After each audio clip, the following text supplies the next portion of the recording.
subuh saya agak susah.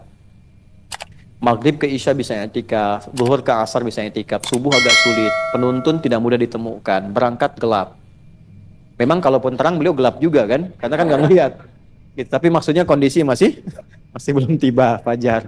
Paham ya? Nah, jarak tidak mudah. Lihat kalimat Nabi, karena ini jaminannya dari Allah tadi, dan ini spesial. Nabi mengatakan kalimat, lihat kalimatnya. Atas ma'ul adhan, atau kama qala.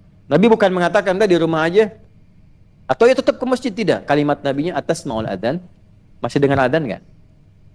Kata beliau, bala ya Rasulullah, atau kama qala. Iya. Madum tatas ma'ul adhan, atau kama qala, fa'addihi fil masjid.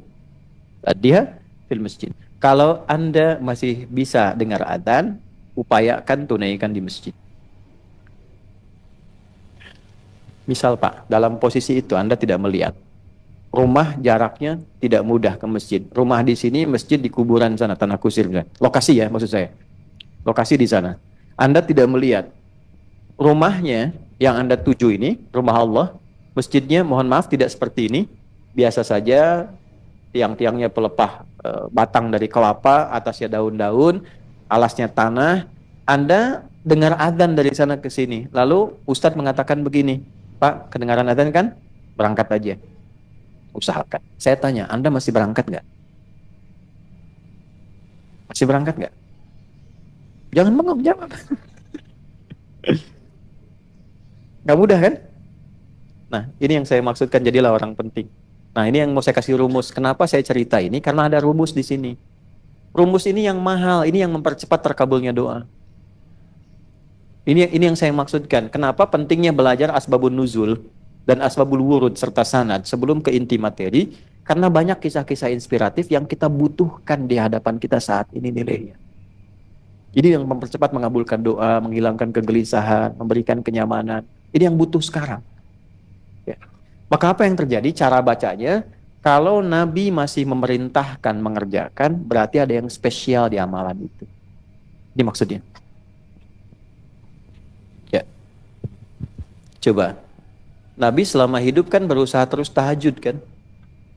Padahal kan tidak mudah kondisinya. Tapi beliau selalu mengondisikan malam bangun. Berarti ada yang istimewa di tahajud itu. Itu cara bacanya. Ya. Mengapa dalam kondisi ini subuh masih harus didahulukan untuk kita kejar? Berarti subuh ini beda. Ada yang istimewa. Ada yang lain di situ. Tapi cara bacanya bukan hanya untuk subuh. Al-ibratu bi umumil lafzi la bi khususis sababi. Kalau Anda ingin tahu hukum, jangan lihat sebabnya dulu. Lihat keumuman maknanya. Kalau ada satu ibadah yang seakan kita dipaksa mengerjakannya, walau mungkin ada keterbatasan, itu artinya ibadah itu spesial dibandingkan yang lainnya. Maka kalau biasanya permisalannya berangkatlah 3:30 untuk mengejar subuh, sekarang naikkan level jam 3 sudah berangkat. Karena jam 3 sudah berangkat, nyampe di masjid lebih dulu. Tadi yang adzan siapa? Bilal bin Rabah di awal. Sejak peristiwa itu, beliau naikkan levelnya bukan sekedar makmum ikut sholat, tapi jadi muadzin. Sejak peristiwa itu.